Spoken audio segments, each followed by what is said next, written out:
Greetings. Welcome to part 2 of my review on Road Rovers. Picking up from where I left off, now I'm going to start with the villains.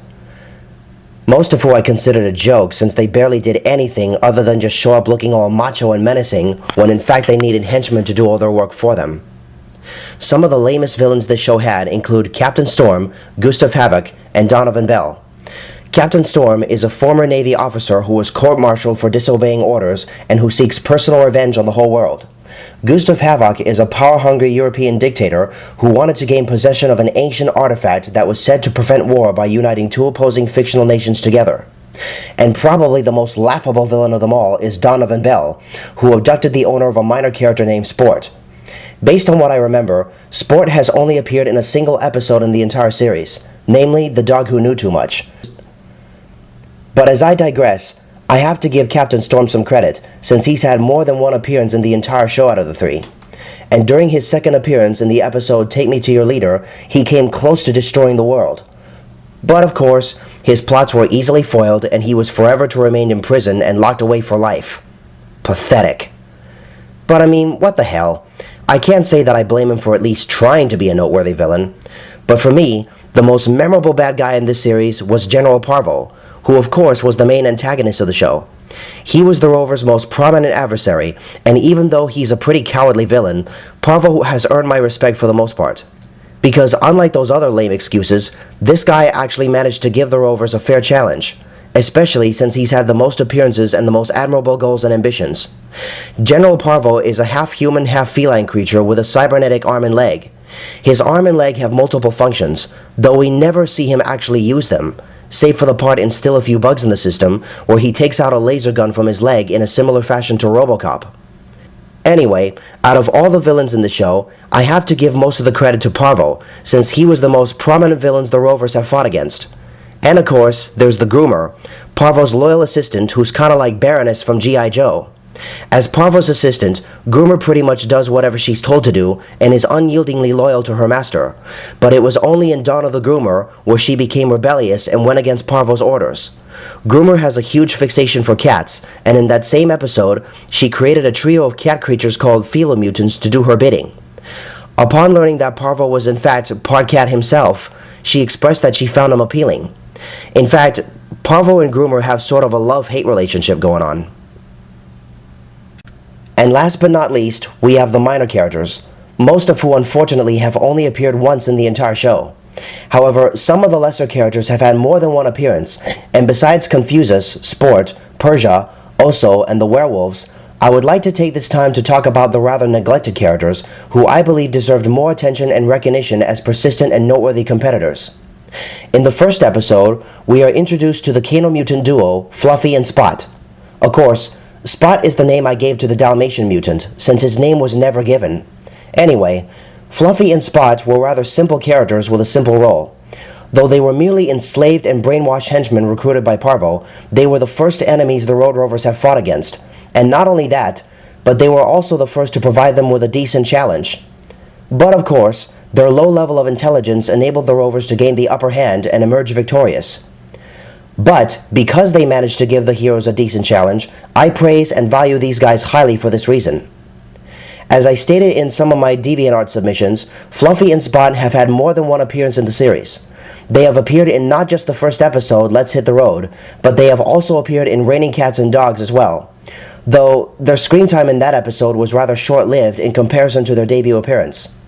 And of course, Spot even made a brief cameo appearance at the beginning of the episode Dawn of the Groomer, where he was seen accompanying Snuggles, the poodle from the first episode by the way, gathering stray cats for the groomer. So technically, Spot has had the most appearances out of all the minor characters in the series. Even though he appeared in 2 episodes with his usual partner Fluffy, he's had a total of 3 appearances. And then there's the Philomutant trio, who like most of the Road Rovers' enemies were nameless and somewhat brainless henchmen who served the more prominent villains. I always thought these guys were interesting characters, but sadly, like most of the minor characters in the show, they have only had 1 appearance in the entire series, and after that, we never see them again. Still though, I have to give these guys credit for being noteworthy challengers right next to Fluffy and Spot. They may not have seen much action, but at least they tried, and that's what counts for the most part. Interestingly, one of the Philomutants could speak. The Empress awaits you. And lastly, there are the ninja dogs, who appeared in the episode Let Sleeping Dogs Lie.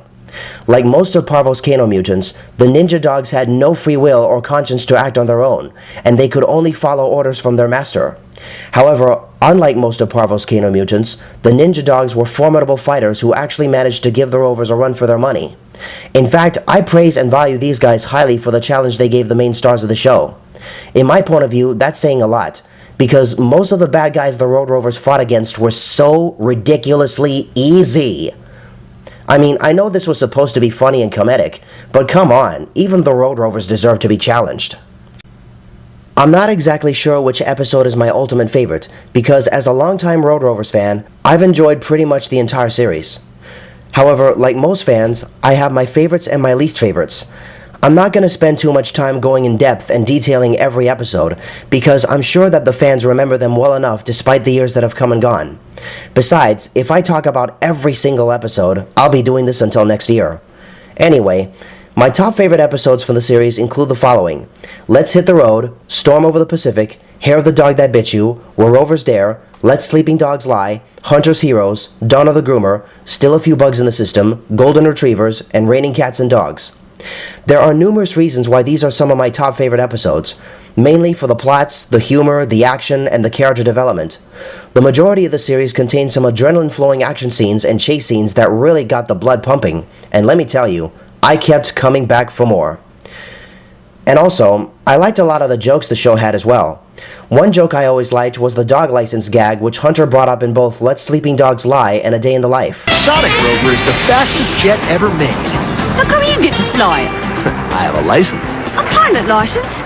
No, a dog license.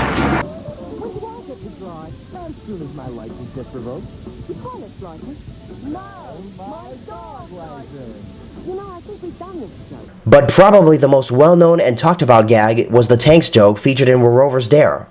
This was the joke in which Hunter asked Blitz if he wanted a doggy treat, to which Blitz kept repeating, "Tanks, no tanks," which led Hunter to think that he was saying, "Thanks, no thanks."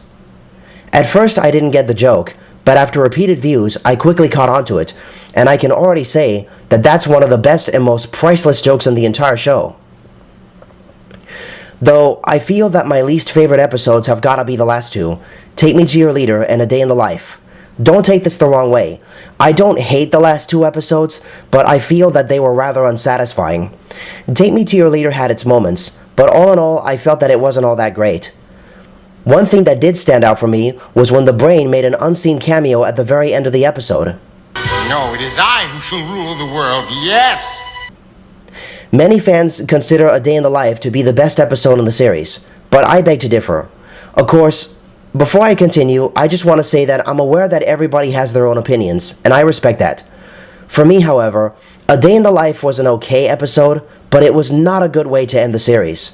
And sadly, it was the last episode that was ever made before the show was cancelled. The reason for my opinion is because there's not much of a plot. The majority of the episode merely focused on the Rovers enjoying what appeared to be a pretty much ordinary day, with no kind of challenge or storyline involved whatsoever. However, I have to give this episode some credit for its jokes and for the story about Hunter's mother. Everybody assumed that it was his new girlfriend. Even Colleen suspected such. But as it turns out, the dog in the photo was really his mother. And I have to admit that the moment between Hunter and his mom was the highlight of the entire episode. It added a lot of drama into the atmosphere, and it made up for the lack of an in-depth story. So I'll cut it some slack. That's all for part 2. Stick around for part 3 in case you're still interested.